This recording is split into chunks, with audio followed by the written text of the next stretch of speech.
Yeah, so we're gonna go to another episode of this podcast, and I know we talked about, talking about bubble. The last time we talked about vulnerability and confident comrades. Yeah, we did. Which was really good. I think that got a lot of views that you mentioned. That got a lot of, you and I kind of disagreed on vulnerability and all. Yeah. So it looks like where we disagree, people seem to like that.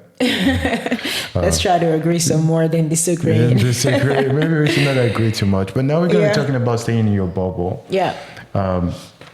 And really talking about friendship is still on the friendship team is, at what point do we engage and stay with people within your bubble? And at what point do we need to expand the people and relationships that we have beyond people that we are comfortable with, whether organically or intentionally? So when you say bubble, you're referring to people that you are comfortable with. So when I say bubble, there's just people you naturally gravitate towards. And a lot of times when we talk about people you gravitate towards, the people that you have affinity with, they look like you, they talk like you, they share your background. Yeah.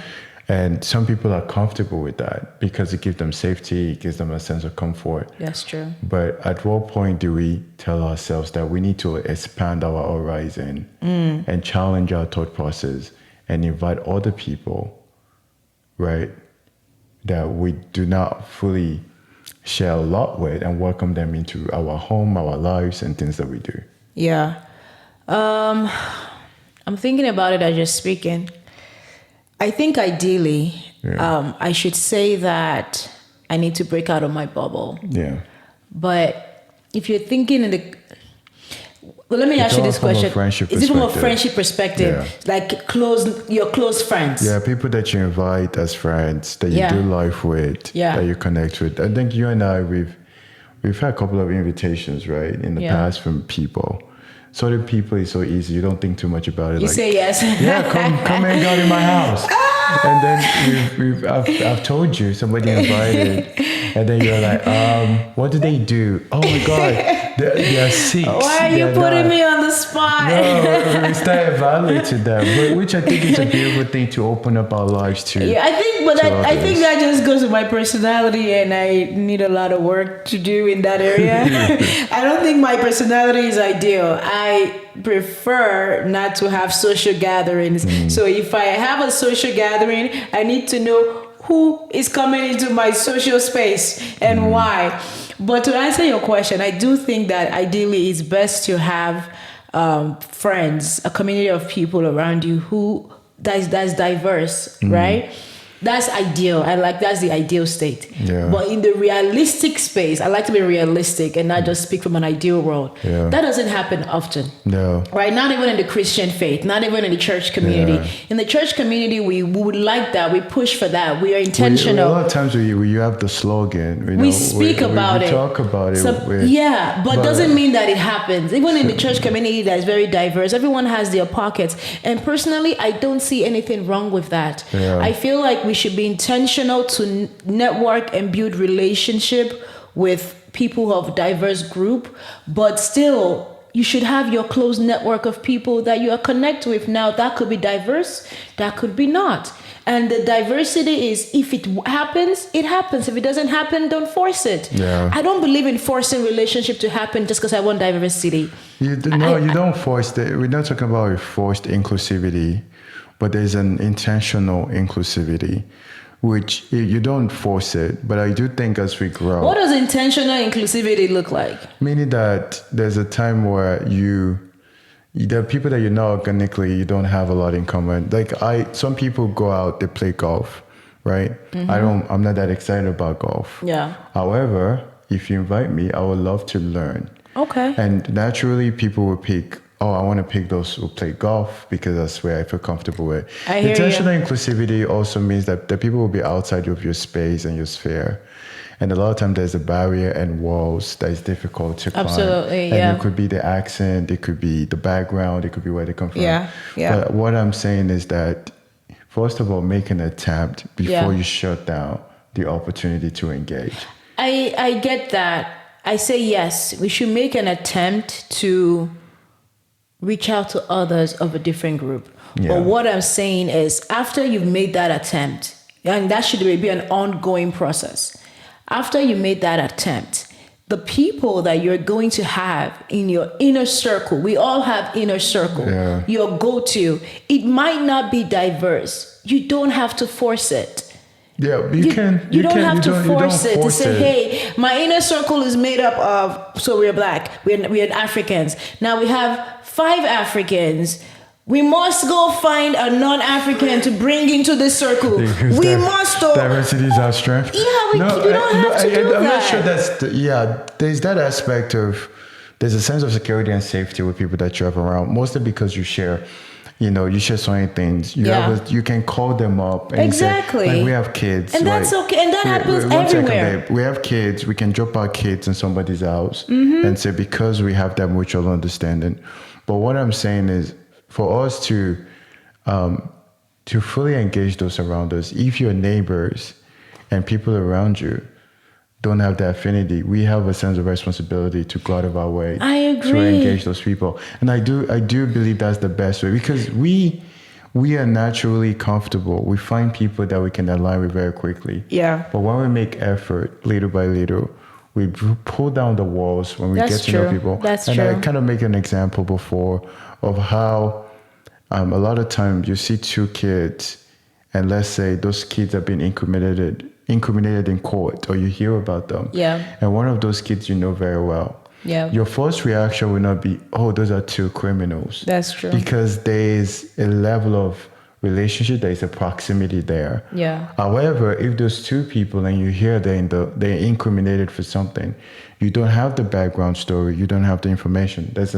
There's a level of saying those are criminals. You start judging them without knowing them. Yeah. So that might not be the best example, but how we relate them, how we see people. The reality is the distance that we have make us judge people more harshly. That's true.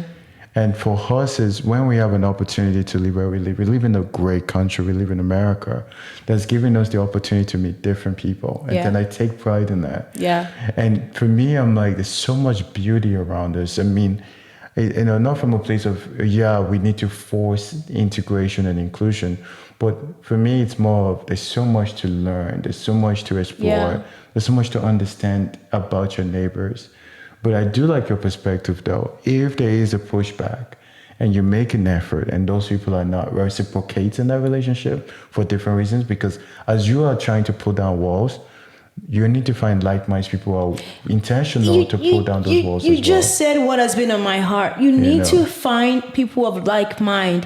But if you're pursuing people who, as you're trying to build your walls and pull down walls, they are doing everything to lift it up. And you're like, we need to be inclusive. So I'm going to reach out. And then you're just sowing like offense in your heart. Like, why are they not reaching out? I'm making effort.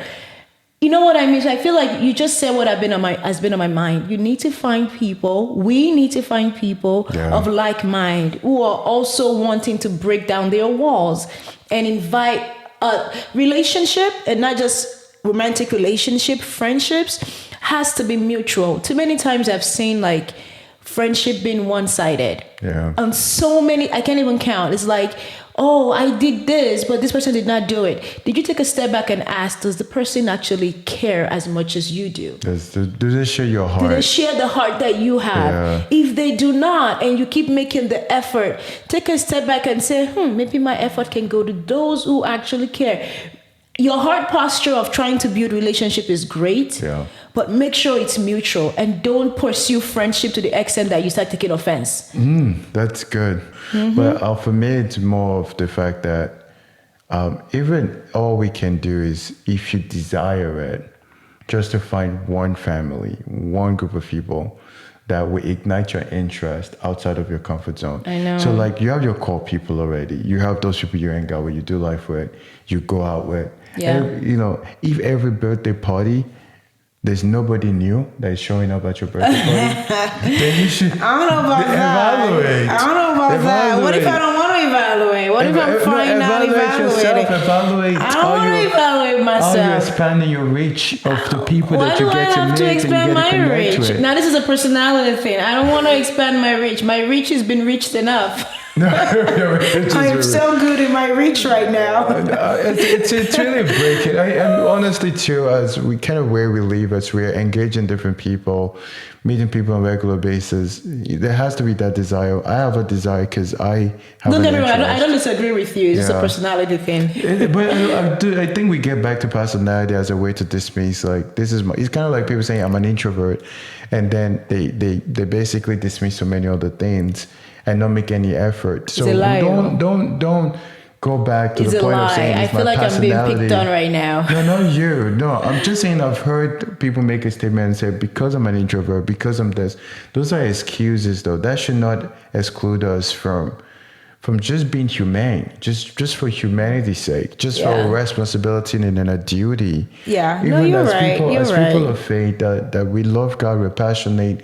Faith is a core of who we are, what molded us. Yeah. We have a sense of responsibility. It's not to it's not to proselytize. Yeah. It's really to get to know. What does that people. mean, proselytize? It's always all about trying to convert people to our faith, and spread Yeah. it. There's that aspect of, like, there's a desire. Yeah. I want you to accept and know the Lord. Yeah. But there's also my own curiosity is I truly want to know you. I truly want to That's know true. your culture. I truly Yeah. want to know you as from an individual. When I say Yeah. culture, if you're a cowboy and you're from the South, you're in that significance as well. Yeah. Because we've been able to engage is we having that common ground. That's and true. seeing that there's some similarities, that areas that we can grow together. And before we dismiss people, let's at least push the wall, push the needle a little bit. Yeah. Don't just dismiss those people and just say, I'm just tired. I don't want to make any effort. And I've seen that. And I think I shared this with you too when I went to, we had a leadership event. We have 4 tables. 4 different tables. Immediately when people came in, and this we're supposed to be leaders. Like, we were selected because we're leaders, and somehow, and I love to be one of the last people that come in and Yeah. take a table.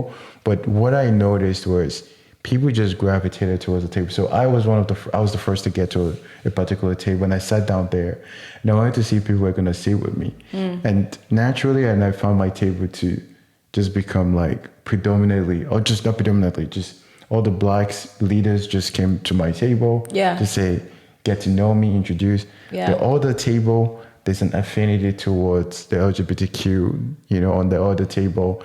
And then the other table, and it got me thinking, if I was one of the last people that came in, just because this table had all the black people, I would actually intentionally say, that's not the table I want to sit in. I want to be on a different table. Yeah. But because my consciousness and my mind is always... But not everyone there's thinks an like affinity you. with That's that. the one thing I love about you, babe. And I'm being really honest. Yeah. That what you just said is a great thing that you have. People don't have that. Your wife doesn't have that. I'm just saying, I'm just being honest with myself. If I go to a space like that, I will go towards my affinity group. I said, we look alike. I want to be comfortable. I want to get to know someone. I just want to be relaxed. I don't want to be tensed. So I can't blame them for doing that. Is it ideal? No. But sometimes people just want to be chilled. They don't want to be stressed out. So I love that about you because it's a great gift that the Lord has given to you. And this is me being honest. But if I go to a space like that, I would do what others did. I think there's something that no matter how much laws and statements are made, how much speeches and TED Talks are made, I think we all have our natural human bias. And at this point, I could be wrong, but I think it's something that we should just accept. We have our natural human biases. We need to be intentional. I don't want to accept it. I think we need to be intentional to go beyond our biases. Yeah. But I don't think those biases will ever go away. I honestly don't think so. I think you can talk about it. You can say, let's not be biased. We as humans, especially as leaders, we need to be intentional to move beyond our biases. Yeah. Oh, there's something called unconscious bias. Yeah. You don't even know you're being biased, but you are being biased. I've noticed that about myself. I have my unconscious biases that once it gets highlighted to me, I'm like, oh, snap. That's true.